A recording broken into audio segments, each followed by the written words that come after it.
मेरे प्रिय भाई और बहनों, अब भी मुझे याद है कुछ वर्ष पहले दोपहर के करीब 3 बजे एक जवान लड़का मेरे पास आया रोते हुए। विश्वासी था और अच्छी मिठाई की दुकान चला रहा था। उसने आकर कहा कि स्वामी जी मेरे पिताजी को बचाइए, कुछ गुंडों ने उनको पकड़ लिया है और बंद कमरे में रखा है और बंदूक दिखा दिखा कर बता रहा है कि पैसा दो पैसा दो। कोई कुछ नहीं कर पा रहा है, आप उनके लिए कुछ कीजिए। और मैंने उस लड़के को देखा और उससे कहा कि दर्शन भवन जाना, प्रभु तुम्हारे इंतज़ार में बैठे हुए हैं। और मेरी ओर वो ताकने लगा। मैंने कहा ना जाओ दर्शन भवन। और वो दर्शन भवन गया, प्रभु के सामने बैठकर रोने लगा। शाम को वापस गया, करीब 7 बजे शाम को उसने फ़ोन किया और कहा कि सारे लोगों ने मेरे पिताजी को, मेरे पापा को छोड़ दिया है और हम लोग स्वतंत्र हो गए हैं। मेरे प्रिय भाई और बहनों, सुसमाचार में एक बहुत सुंदर वचन है जिसको मैं बार बार दोहराता हूँ और लोगों को बताता भी हूँ, और वो है यूहन्ना का सुसमाचार अध्याय 14 वाक्य 1। प्रभु कहते हैं, तुम्हारा जी घबराए नहीं, ईश्वर में विश्वास करो और मुझ में भी विश्वास करो। तुम्हारा जी घबराए नहीं, ईश्वर में विश्वास करो और मुझ में भी विश्वास करो। तुम्हारा जी घबराए नहीं, बहुत सुंदर अभिव्यक्ति है। जी घबराना, इस दुनिया में कौन घबराता नहीं है? इस दुनिया में कौन घबराता नहीं है? इस दुनिया में हर मनुष्य अपने को असुरक्षित महसूस करता है। बहुत ज़्यादा सुरक्षा का भाव है हमारे अंदर। हर कोई अपने को असुरक्षित महसूस करता है। जब परिस्थितियां बिगड़ जाती हैं, जब परिस्थितियां प्रतिकूल हो जाती हैं, किसका जी नहीं घबराता है? जब विपत्ति पर विपत्ति टूट पड़ती है, किसका जी नहीं घबराता है? जब दुख पर दुख आ जाता है, कौन नहीं घबराता है? जब दुर्घटनाएं होती हैं, गंभीर रोग आ जाते हैं, तो कौन नहीं घबराता है? जब विफलताओं पर विफलता चली आती है तो हमारे जीवन में, तो कौन नहीं घबराता है? कठिन परिश्रम करके कुछ पाया, अचानक उसको गंवाने के बाद कौन नहीं घबराता है? अपने प्रिय भाई बहन या बच्चों की मृत्यु के समय कौन नहीं घबराता है? सभी घबरा जाते हैं। जरा कोरोना काल को याद कीजिए। कोरोना काल में बहुत सारे भाई बहन केवल घबराहट और भय से मर गए हैं। घबराहट और भय से मर गए हैं। आप प्रभु यीशु के शिष्यों का उदाहरण लीजिए। प्रभु यीशु स्वयं नाव में बैठे हुए थे, लेटे हुए थे, और नाव झील के बीचों बीच थी। आंधी चलने लगी, लहरें ऊपर उठने लगी, नाव पानी से ढकने लगी, भरने लगी। सभी शिष्य घबरा गए। यीशु के उनके साथ होने के बावजूद, चमत्कार और चिन्ह प्रकट करने वाले यीशु के उनके साथ होने के बावजूद, 5 रोटियों से 5,000 से भी ज़्यादा लोगों को खिलाने वाले यीशु के उनके साथ होने के बावजूद, लंगड़ों को चलाने वाले, मुर्दों को जिंदा करने वाले, कोढ़ियों को शुद्ध करने वाले, हर प्रकार के रोग से लोगों को छुटकारा देने वाले उस महान प्रभु के उनके साथ होने के बावजूद शिष्य घबरा गए और शिष्यों ने आकर कहा, प्रभु हमें बचाइए। प्रवक्ता ग्रंथ के अध्याय 2 उसके वाक्य 2 में प्रभु का वचन कहता है कि विपत्ति के समय तुम्हारा जी ना घबराए। विपत्ति के समय तुम्हारा जी ना घबराए। हमारा जी घबराने लगता है तो हम लोग भटक जाते हैं, हमारा विश्वास टूटने लगता है, हम अंधविश्वासी बनने लगते हैं। बाइबल में हमें बहुत सुंदर सुंदर उदाहरण मिलते हैं। हम पढ़ेंगे राजाओं की दूसरे ग्रंथ के अध्याय 19 में राजा हेजकिय्याह के बारे में। राजा हेजकिय्याह ईश्वर पर भरोसा रखने वाला एक महान राजा थे। ईश्वर पर भरोसा रखते थे।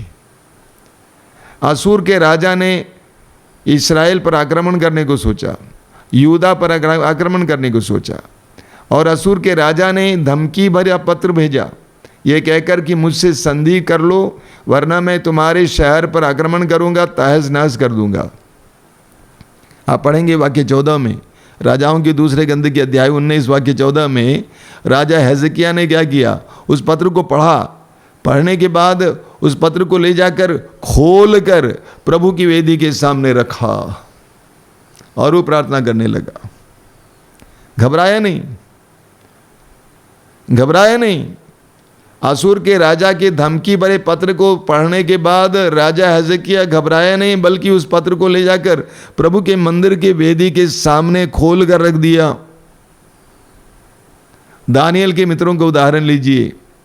दानियल के मित्रों को बताया गया कि वे राजा के द्वारा निर्मित उस मूर्ति की पूजा करनी चाहिए, उनको पूजा करनी चाहिए, ना कि ईश्वर की आराधना। लेकिन वे उसको ईश्वर को छोड़ने को तैयार नहीं थी। हिम्मत के साथ जलती हुई भट्टी में चले जाते हैं, घबराए नहीं, घबराए नहीं। दानियल को शेर के पिंजरे में, शेर के खड्ड में डाला जाता है, इसीलिए कि वो अपने ईश्वर की आराधना करता था। दानियल घबराया नहीं, चला जाता है। अय्यूब का उदाहरण लीजिए। बाइबल में अय्यूब का उदाहरण सबसे सुंदर उदाहरण है। अय्यूब के जीवन में एक के बाद एक विपत्ति आई, यहां तक कि उसके बच्चे मर गए, सारी संपत्ति गई, नौकर मर गए, नौकर ले जाए गए, जानवर ले जाए गए, विनाश पर विनाश आया। एक एक विपत्ति के बाद नौकर दौड़ कर आकर अय्यूब को ये बताया करते थे कि ऐसा हुआ, लेकिन अय्यूब घबराया नहीं, वह स्थिर बना रहा, वह स्थिर बना रहा। स्तोत्र 125 उसके वाक्य 1 में हम पढ़ेंगे। स्तोत्र 125 वाक्य 1 में, जो प्रभु पर भरोसा रखते हैं वे सियोन पर्वत के सदृश हैं, जो सदा अचल और अटल है। जो प्रभु पर भरोसा रखते हैं वे सियोन पर्वत के सदृश है, जो अचल और अटल है। अय्यूब अटल रहा, अचल रहा, स्थिर रहा, घबराया नहीं। एक बहुत जबरदस्त उदाहरण हमारे लिए। आज हम इस बात पर मनन करेंगे। हमारे जीवन में ऐसी परिस्थिति आती हैं जो हमें घबराने के लिए मजबूर करती हैं। ऐसी परिस्थितियों में हमें क्या करना चाहिए? प्रभु यीशु कहते हैं, तुम्हारा जी ना घबराए, बल्कि ईश्वर में विश्वास करो और मुझ में भी विश्वास करो। जब परिस्थितियां बिगड़ जाती हैं, हमें डराने वाली हो जाती हैं, तो उन परिस्थितियों में हमें क्या करना चाहिए? मैं 3-4 बातें आपके सामने रखना चाहता हूं। सबसे पहले, ईश्वर से लिपटे रहो। प्रवक्ता ग्रंथ अध्याय 2 वाक्य 2, जब विपत्ति आ जाती हैं, वचन कहता है ईश्वर से लिपटे रहो। जब कोई बच्चा डराने वाली चीज़ों या लोगों को देखता है तो वो क्या करता है? अपने माँ की ओर दौड़ता है, ये माँ से लिपट जाता है। कुत्ता भौंकता हुआ आता है, बच्चा दौड़ता है माँ की ओर और माँ से लिपट जाता है। जब परिस्थितियां बिगड़ जाती हैं तो मेरे प्रिय भाई और बहनों, में क्या करना चाहिए? सबसे पहले ईश्वर से लिपटे रहना। प्रभु यीशु का उदाहरण लीजिए। लूकस का सुसमाचार अध्याय 22 वाक्य 44 में हम पढ़ते हैं, जब प्रभु यीशु के सामने उनकी मृत्यु नाच रही थी, उनका संकट उनके सामने दिखाई दे रहा था, उस समय प्रभु यीशु क्या किए? गेत्सेमनी बाग में गए और अपने पिता के साथ प्रार्थना में लीन हुए। वो पिता से लिपट रहे थे, वो पिता से लिपट रहे थे, प्रार्थना में, भरोसा में, विश्वास में। प्रभु का वचन कहता है, विपत्ति के समय ईश्वर से लिपटे रहो। जब आपके जीवन में विपत्ति आती है, परेशानी आती है, दुख आ जाते हैं, डरावनी परिस्थितियां आ जाती हैं, बहुत प्रार्थना बढ़ाइए, प्रभु के करीब जाइए। अब भी मुझे याद है, 3 साल पहले एक नारी दौड़ती हुई आई मेरे पास, मेरे कमरे के सामने। अच्छी विश्वासी है, दूर से आई, करीब 10-12 किलोमीटर दूर से। उसने कहा कि स्वामी जी मेरे लिए प्रार्थना कीजिए, मेरे परिवार के लिए प्रार्थना कीजिए। उसने कहा कि हमारी ज़मीन का बंटवारा चल रहा है, लेकिन ऐसा लगता है कि कत्ल होगा, बहुत मारा मारी हो रही है, आप प्रार्थना कीजिए। वो बिलख रही थी, रो रही थी, घबराई हुई थी। मैंने उसको दर्शन भवन भेज दिया। मैंने कहा दर्शन भवन जाइए, प्रार्थना में समय बिताइए, प्रभु के सामने इस परिस्थिति को रखिए। और वो चली गई। एक सप्ताह के बाद रविवार के दिन सत्संग को जब लोग साक्ष्य सुनाने आते थे तो वो भी इस लाइन में खड़ी थी। वो बताने लगी कि मेरे परिवार में ऐसा हो रहा था, मैं प्रभु के पास आई और प्रभु ने सब कुछ को शांतिपूर्ण ढंग से कराया। ईश्वर से लिपटे रहना। दूसरी बात है समर्पित करना, अपनी परिस्थिति को समर्पित करना। आपकी परिस्थिति जो कठिन परिस्थिति है जिसको देखकर आप घबरा जाते हैं, उस परिस्थिति को समर्पित कीजिए। देखिए स्तोत्रकार क्या कहते हैं, स्तोत्र 55 उसके वाक्य 23 में लिखा हुआ है, बहुत सुंदर वचन है। स्तोत्र 55 उसके वाक्य 23 में लिखा हुआ है, तुम प्रभु पर अपना भार छोड़ दो, तुम प्रभु पर अपना भार छोड़ दो, वह तुमको संभालेगा। तुम प्रभु पर अपना भार छोड़ दो, वह तुमको संभालेगा, वह धर्मी को विचलित नहीं होने देगा।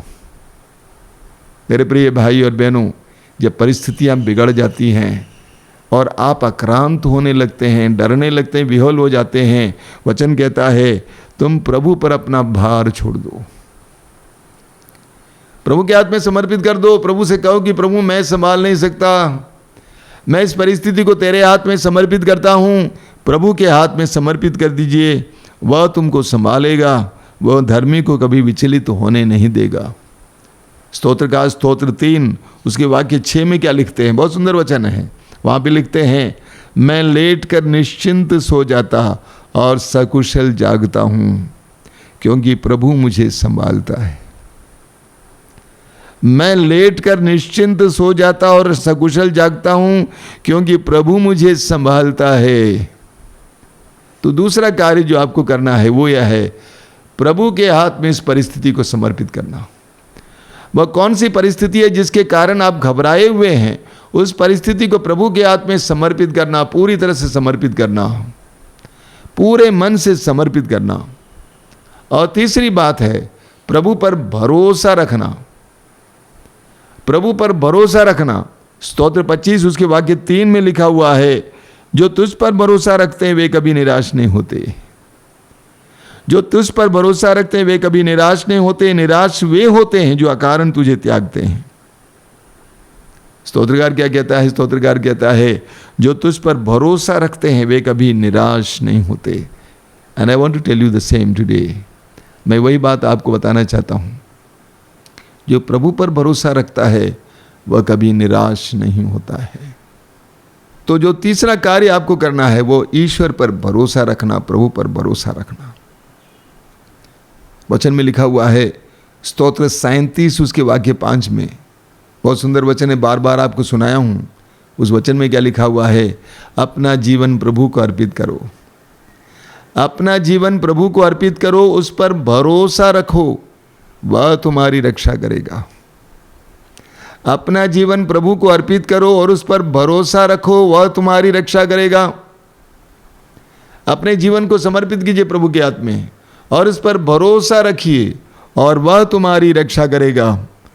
विपत्ति के समय, परेशानियों के समय, दुर्घटनाओं के समय, हमें डराने वाली परिस्थितियों के समय हमें ये करना है। अगला है, चौथी बात है, प्रभु के पवित्र वचनों को दोहराते जाइए। जब आपके हृदय में घबराहट उत्पन्न होने लगता है तो प्रभु के पवित्र वचनों को दोहराते जाइए। प्रभु का वचन लीजिए, स्तोत्र 27 ले लीजिए। वहाँ पे क्या लिखा हुआ है, प्रभु मेरी ज्योति और मुक्ति है, मैं किससे डरूं, वह मेरे प्राणों की रक्षा करता है, मैं किससे भयभीत हूँ। दोहराते जाना बार बार, प्रभु मेरी ज्योति और मेरी मुक्ति है, मैं किससे डरूं, वह मेरे प्राणों की रक्षा करता है, मैं किससे भयभीत हो जाऊं। बार बार दोहराते जाना। प्रभु के वचन के द्वारा सामर्थ्य प्राप्त कीजिए, ऊर्जा प्राप्त कीजिए, साहस प्राप्त कीजिए। प्रभु ने स्वयं कहा है यूहन्ना के सुसमाचार के अध्याय 6 वाक्य 63 में, जो शिक्षा मैंने तुम्हें दी है वही आत्मा और जीवन है। प्रभु का वचन आत्मा और जीवन है। प्रभु का वचन दुधारी तलवार से भी तेज है। विधि विवरण ग्रंथ के अध्याय 32 उसके वाक्य 47 में प्रभु कहते हैं, ये निरे शब्द नहीं है, इस पर तुम्हारा जीवन निर्भर है। इसीलिए पवित्र वचन को बार बार दोहराते जाइए। या स्तोत्र 23 उठाइए। स्तोत्र 23 में हम पढ़ते हैं, प्रभु मेरा चरवाहा है, मुझे किसी बात की कमी नहीं। दोहराते जाइए, बार बार दोहराते जाइए। स्तोत्रकार कहता है, चाहे अंधेरी घाटी होकर जाना पड़े, मुझे किसी अनिष्ट की शंका नहीं, क्योंकि तू मेरे साथ रहता है। ऐसे पवित्र वचनों को बार बार दोहराते जाइए।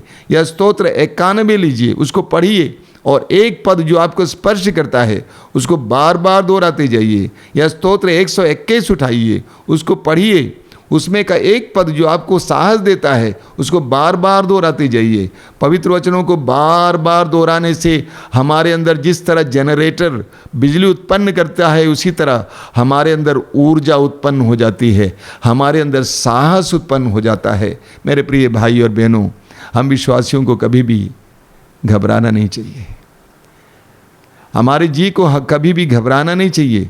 जी घबराने का मतलब है अंदर से उछाला जाना, अंदर से उखाड़ा जाना, अंदर से पूरी तरह से डिस्टर्ब किया जाना। हमें ऐसा नहीं होना है। हम प्रभु पर भरोसा रखने वाले हैं, प्रभु के वचनों पर विश्वास करने वाले हैं। प्रभु यीशु कहते हैं, तुम्हारा जी घबराए नहीं, ईश्वर में विश्वास करो और मुझ में भी विश्वास करो। तुम्हारा जी घबराए नहीं, ईश्वर में विश्वास करो और मुझ में भी विश्वास करो। आंखें बंद कीजिए इस समय और मेरे पीछे दोहराते जाइए, तुम्हारा जी घबराए नहीं, ईश्वर में विश्वास करो, मुझ में भी विश्वास करो। बार बार अपने मन में बोलते जाइए। प्रभु यीशु कहते हैं, तुम्हारा जी घबराए नहीं, ईश्वर में विश्वास करो और मुझ में भी विश्वास करो। दोहराते जाइए। प्रभु यीशु कहते हैं, तुम्हारा जी घबराए नहीं, ईश्वर में विश्वास करो और मुझ में भी विश्वास करो। और एक बार दोहराइए अपने दिल में। तुम प्रभु यीशु कहते हैं, तुम्हारा जी घबराए नहीं, ईश्वर में विश्वास करो और मुझ में भी विश्वास करो। आंखें बंद रखिए और इसको अपने हृदय में इसी को प्रतिध्वनित होने दीजिए, इसी को सुनाई देने दीजिए। प्रभु का वचन आपके हृदय में इस समय कार्य कर रहा है। प्रभु का वचन आपके जीवन में कार्य कर रहा है। प्रभु कहते हैं, तुम्हारा जी घबराए नहीं। आपकी परिस्थिति जो डरावनी है, प्रभु के हाथ में दीजिए। इस समय खतरनाक परिस्थितियों को प्रभु के हाथ में दीजिए। उन सारी बातों को जो आपको लगता है कि असंभव है, प्रभु के हाथ में दीजिए। प्रभु के वचन पर विश्वास कीजिए, दृढ़ विश्वास कीजिए। प्रभु आपके जीवन में कार्य कर रहे हैं। दृढ़ विश्वास कीजिए, प्रभु आपके जीवन में कार्य कर रहे हैं। इस पवित्र वचन के द्वारा तुम्हारा जी घबराए नहीं, ईश्वर में विश्वास करो और मुझ में भी विश्वास करो।